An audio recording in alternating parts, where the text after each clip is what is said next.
Fala pessoal, sejam todos bem-vindos. Bora aqui para mais um conteúdo, mais uma notícia trazendo para vocês as últimas informações diretamente de Brasília. Pessoal, vamos aqui com comentários do Bradock Show, já deixando os créditos ao canal do Bradock Show na plataforma do YouTube. Se não é inscrito no canal, se inscreva, deixe seu like e o seu comentário, que isso faz uma enorme diferença para a gente aqui dentro da plataforma. Agora, pessoal, sem mais enrolação, bora pro conteúdo. O posicionamento do ex-presidente Michel Temer é justamente nossa próxima pauta. O ex-presidente declarou o seguinte: ele comparou os atos do 8 de janeiro às manifestações de centrais sindicais e movimentos de esquerda que ele, Temer, enfrentou durante seu governo contra a reforma da Previdência. A fala foi durante um evento da Confederação Nacional do Comércio de Bens, Serviços e Turismo, realizado em São Paulo nesta segunda-feira. Abro aspas. Invadiram prédios agora em 8 de janeiro, mas vocês se lembram que no meu governo, quando nós cuidávamos da reforma da Previdência, as centrais sindicais mandaram 1.600 ônibus para lá, que incendiaram ministérios, tentaram invadir o Congresso, viraram carros, queimaram carros. Fecho aspas, foi o que declarou o ex-presidente Michel Temer. E aí, Fabi, correta, pertinente essa comparação feita pelo Temer? Falta mais um pouquinho, falta mais um tiquinho. Temer tá indo. Vamos dar uma empurradinha porque precisa mais. Tem muita discussão no mundo jurídico e que está extrapolando, que vem nas TVs, que vem nas mídias, né, a ideia assim, quase unânime, infelizmente, dos advogados ouvidos naquelas mídias, as mesmas de sempre, de que houve a tentativa, né, de um golpe de Estado. Gente, não houve. Né? Tá vergonhoso a gente falar a respeito disso. Eu não li ainda as 884 páginas, mas o que eu passei os olhos ali já dá para concluir o seguinte, né, que a desistência de não haver uma tentativa de golpe já partiu dos próprios investigados e que o comando, né, isso já está ipsis literis ali, o comando das Forças Armadas no Brasil também resolveu não participar, seja lá do que for. Então, não existe, mais uma vez, nem a tentativa, porque o comando teria que estar envolvido. E aí o pessoal esquece. Então, eu vou citar aqui artigo do Código Penal para ver se o pessoal se debruça, porque isso faz parte do primeiro ou segundo ano aí, direito penal. Então, a gente está falando aqui, tudo que eu estou dizendo está no artigo 15 do Código Penal, aí tem o artigo 17 do Código Penal, e por último, né, que é o artigo 31 também do Código Penal, que não há que se falar em crime de pensamento. Então vão lá ler o artigo 31 do Código Penal e cheguem, pelo amor de Deus, com as narrativas. Ou a gente vai ter um país que se vive em cima de lei, né, e o que pode se interpretar a partir dela, mas não menos do que isso. Né? Então, não sei se a gente vai ver de narrativas golpistas. E Temer, você já deveria estar um pouco mais, melhor, o senhor deveria já estar mais escaldado, porque o maior golpista para o pessoal da esquerda foi o senhor, que era vice da Dilma, né, mas para todo mundo, para eles ali, foi golpe, ou melhor, golpe. Né, então tem que ter uma fala um pouco mais dura, e eu estou esperando isso do Temer, sim.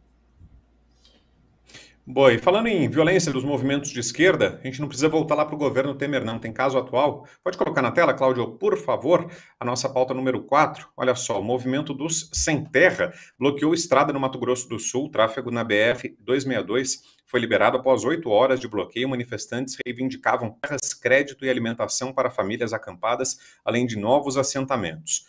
Como sempre, como de costume, nos atos do MST, ninguém foi preso. Está aí a informação e a nota que foi divulgada pelo MST tentando justificar o bloqueio dessa rodovia. Queria te ouvir, Constar, sobre esse caso. Então, o MST tem um aliado no comando do Poder Executivo, do governo, e isso faz com que eles fiquem mais assanhados, né? Porque eles sabem que é a hora de fazer o terror vermelho deles, o abril vermelho, essas coisas, e depois ir cobrar a fatura, porque o Lula tem uma justificativa para soltar a verba, abrir a torneira. Sempre funcionou assim, não é por acaso que esse tipo de ação criminosa do MST quase desapareceu durante o governo Bolsonaro, que, além de tudo, estava dando titularidade de propriedade para assentados, né? Porque fez ali alguma coisa de concreto em vez de ficar sempre nessa ladainha de discurso e justificativa para tocar o terror, né?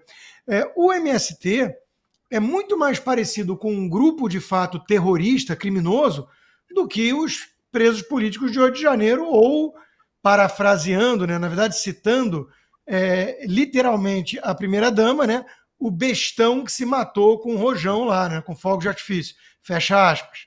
Né? Então, ninguém do 8 de janeiro era organizado como o MST, pratica crimes de forma recorrente como o MST, atenta contra a propriedade privada como o MST, mas a gente sabe que a esquerda radical tem um salvo-conduto no Brasil, porque, como você mesmo disse, Brown, nada acontece, eles ficam sempre impunes. Então, está muito claro que existe essa divisão, esse duplo padrão no Brasil.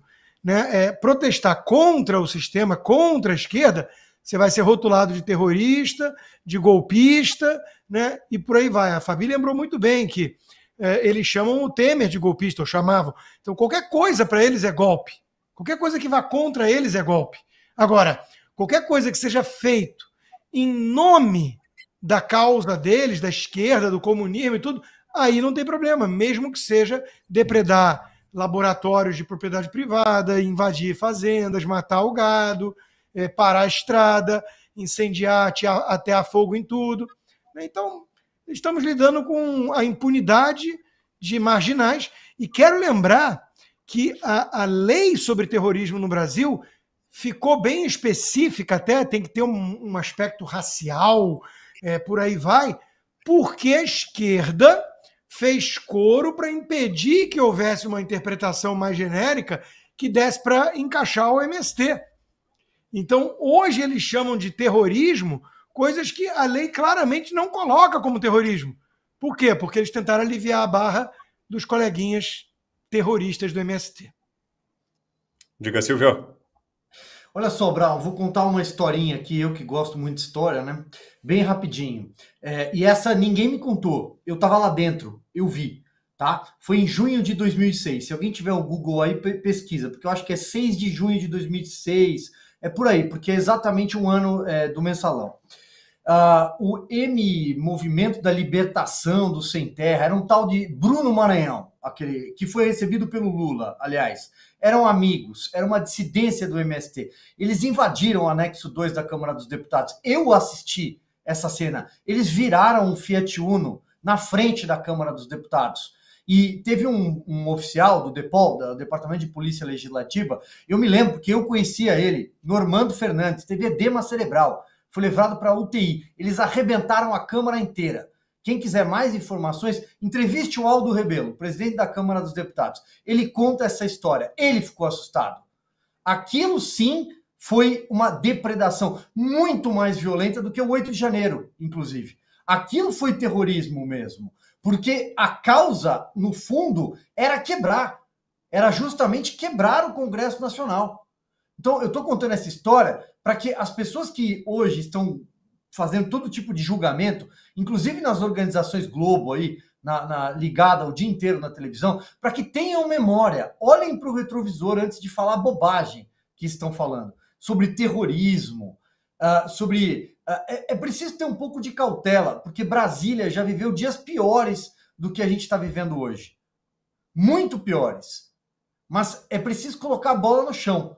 Então, eu acho que algumas pessoas estão tentando pôr a bola no chão. Inclusive o presidente Jair Bolsonaro. Mas tem gente que não quer colocar a bola no chão. Fabi? Peraí, pronto. Muito pouco, né, a acrescentar nesse sentido, mas a gente sempre vê esse duplo padrão. E por mais que a gente chegue agora, né, diante desses fatos, todos narrados, nessa dizem polarização, eu não acho que é polarização. Finalmente nós temos discursos diferentes, né, que não é aquele famoso teatro da tesoura. Então a gente está olhando isso e está vendo como é preciso relembrar, viu, Silvio? Essas coisas que foram fatos consumados. Como você disse, em Brasília já teve ações violentíssimas, que se fossem consideradas com o mesmo rigor que está sendo considerado o 8 de janeiro e seus desdobramentos, nós teremos pessoas presas até hoje, né? Então, é preciso olhar para isso, porque tudo que está ocorrendo no Brasil também é por conta que não temos essa lei de terrorismo que, por exemplo, coloca lá o MST como grupo terrorista, contudo, né, ainda não temos ações julgadas a esse respeito. E, infelizmente, né, na última instância do judiciário, a gente já sabe como eles vão se comportar, porque se misturou muito aquela coisa de advogado de partido com ministro do Supremo Tribunal Federal. E olha só, antes de seguir para a próxima informação, deixa eu fazer o pedido mais uma vez aqui a você que está assistindo a gente para que curta, hein? Deixe like, são contra a anistia. Eu acho que não vai ninguém. Essa é a minha opinião. Eu acho que não vai ninguém. Acho que a CUT não tem mais capacidade para reunir ninguém. Aliás, eles pagavam. Tem uma série de reportagens publicadas na imprensa. É possível revisitá-las, de que a CUT pagava para as pessoas irem segurar aquele balão gigante, colocar o boné, enfim, sempre foi assim. Agora, é engraçado esse pessoal da esquerda falar em sem anistia, né? Porque uma própria reportagem da Revista Oeste, assinada pelo Augusto Nunes, uma brilhante capa, os perdoados não perdoam, né? Eles esquecem que eles foram todos beneficiados pela lei da anistia de 1979, assinada pelo presidente Figueiredo, e eles colocavam bomba de verdade. Eles de fato cometiam atentados terroristas. Eles sim eram terroristas. E agora eles vêm dizer sem anistia. Ademais, Brown, olha só, pauta sindical no Brasil, acho que agora é coisa da Érica Hilton, do PSOL, não é mais do PT, dos anos 80, da Vila Euclides, em São Bernardo do Campo. Agora é a Érica Hilton. Fala, Fabi. Tem razão, viu, Silvio? Também acho isso aí a respeito da Érica Hilton. Bom, essa questão da anistia também, a gente sabe, né, que eles são cruéis, mas acho que valeria tirar muitas fotos e guardar na memória, né, todos aqueles que insistirem ainda praticar ruindade, porque falar não anistia para esse pessoal do 8 de janeiro, pela situação humanitária que eles estão passando, meu Deus do céu, vocês não têm coração e devem ficar guardados aí, pelo menos na nossa memória, como pessoas que não têm coração. Agora, se tratando da anistia em si, assim, a gente já viu em outras oportunidades crimes do Código Penal que estão lá serem abolidos. Exemplo, adultério. Adultério não é mais crime, tá, pessoal? Não é. Mas nem por isso se comportem, hein? Mas não é mais crime penal.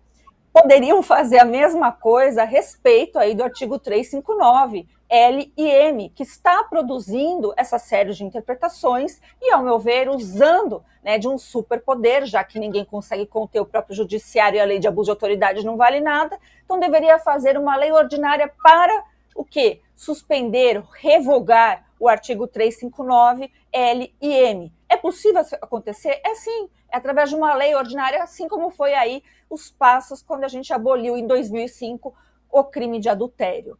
Então, gente, existem outras alternativas também, mas elas passam por vontade política. Então, olha a esquerda, ela está com tanta vontade política que está chamando para um ato para as pessoas mostrarem que são ruins de fato, né, o sem anistia. Enquanto isso, talvez os nossos parlamentares aqui, que eu não digo somente da direita, mas aqueles que se consideram éticos, justos, morais e etc., podem fazer esse projeto. Está na hora, né? Está na hora. Porque aí você tem a figura do abolício crimes, que aí sim, né, todos aqueles que estiverem naquele crime, assim como de adultério, não respondem mais. Olha que maravilha, que boa saída simples. Basta querer. Agora, Conste, falando em mobilização de rua, muita gente tem tratado disso. É isso aí, pessoal, e vamos aqui para mais uma notícia. Degradação da Amazônia por queimadas explode em 2024 e é a maior em 15 anos. Indicador é diferente do desmatamento que engloba corte definitivo da floresta. Queimadas degradam área equivalente a 17 cidades de São Paulo. A floresta amazônica registrou um recorde alarmante de degradação em 2024. De janeiro a setembro, a área afetada chegou a 26.246 km, o maior índice em 15 anos de monitoramento pelo Sistema de Alerta de Desmatamento do Instituto Amazon. Para se ter uma ideia da dimensão, essa extensão equivale ao tamanho de 17 cidades de São Paulo. No mesmo período de 2023, a degradação foi de 1.922 km, representando um aumento impressionante de 1.265%.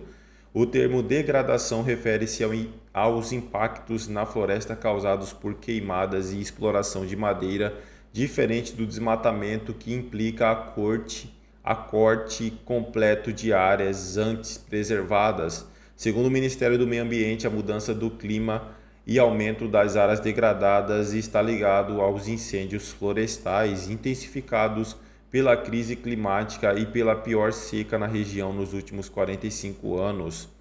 Dados do Instituto Nacional de Pesquisas Espaciais mostram que entre janeiro e setembro de 2024, a Amazônia registrou 104 mil focos de calor, quase o dobro dos 57,9 mil focos identificados no mesmo período de 2023.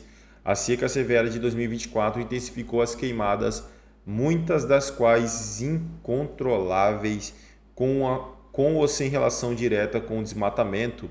O mês de setembro foi especialmente crítico, concentrando 20.238 km da área degradada no ano, conforme o registro da Amazon. O Instituto atribuiu essa degradação ao fogo. O Pará liderou o ranking de estados mais afetados, respondendo a 57% da área degradada em setembro. Dos 10 municípios mais impactados, 7 estão no Pará e em seguida vieram Mato Grosso, Rondônia e Amazonas. É isso aí, pessoal. Agradeço a vocês pela companhia. Se não é inscrito no canal, se inscreva. Deixe seu like e seu comentário, que isso faz uma enorme diferença. Desde já agradeço. Valeu!